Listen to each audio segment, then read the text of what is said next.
There's been a big expansion in the burden of government spending this decade. During the Bush years, the federal budget soared from $1.8 trillion to $3.5 trillion.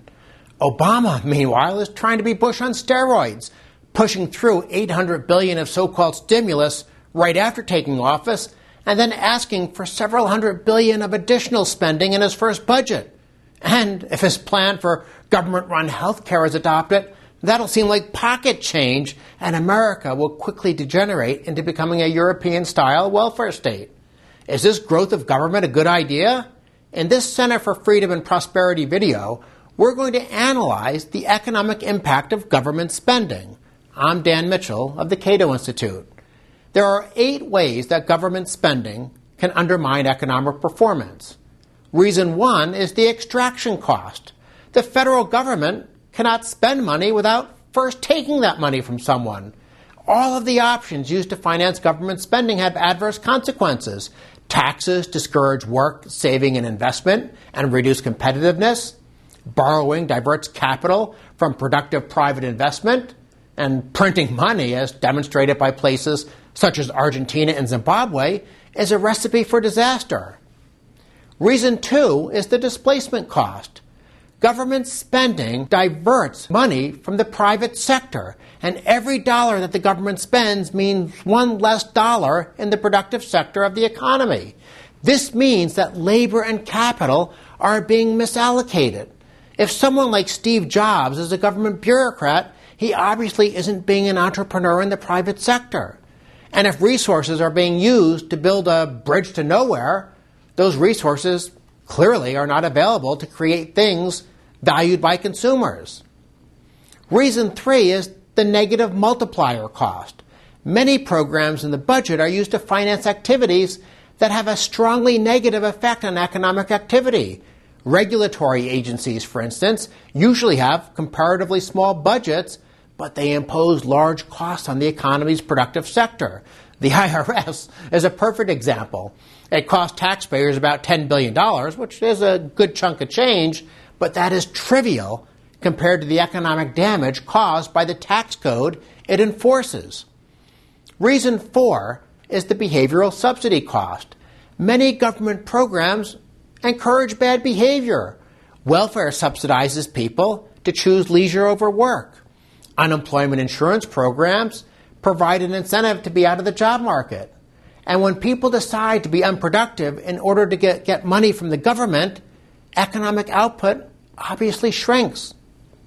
Reason 5 is the behavioral penalty cost. Government programs often discourage economically desirable decisions. Saving is a good thing. It helps to provide capital for new investment. Yet the incentive to save in our economy has been undermined by government programs that subsidize things like retirement, housing, healthcare, and education. Reason 6 is the market distortion cost. Competitive markets determine prices in a process that ensures the most efficient allocation of resources. However, in sectors of our economy, such as healthcare and education, government subsidies to reduce out-of-pocket expenses have created a third-party payer problem that has led to rising prices and huge inefficiencies. Reason 7 is the inefficiency cost. Except in this case, we're not talking about government programs that undermine efficiency in the private sector. We're looking at services and activities directly provided by government, such as K-12 education, airports, and postal operations. There is a wealth of evidence from other nations that the private sector could provide these important services at higher quality and lower cost, thus helping our economy grow faster. Last but not least, reason 8 is the stagnation effect. Because of competition and the desire to increase income and wealth, individuals and businesses in the private sector constantly search for new options and opportunities to be more productive.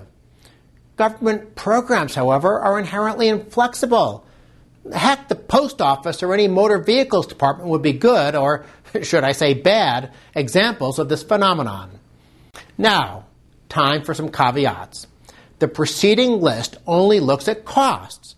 And as much as I hate to admit it, there are some government programs that generate benefits.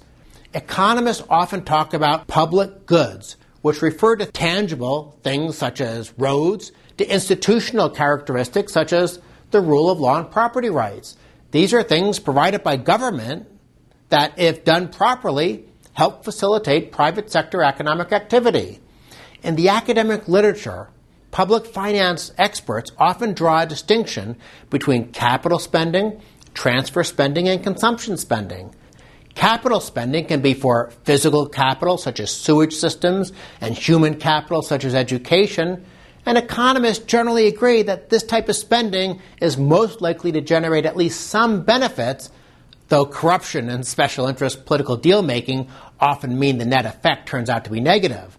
There is very little debate, by contrast, about transfer spending and consumption spending. These are the programs, such as entitlements and subsidies and pork barrel projects, that have both extraction costs and displacement costs, and often many of the other costs we mentioned as well. And since these types of spending rarely, if ever, encourage productive behavior, there are no offsetting benefits to those high costs. You probably won't be surprised to know that a huge share of the federal budget goes for those types of spending, and it's getting worse every year. On that cheerful note, let's bring this to a close.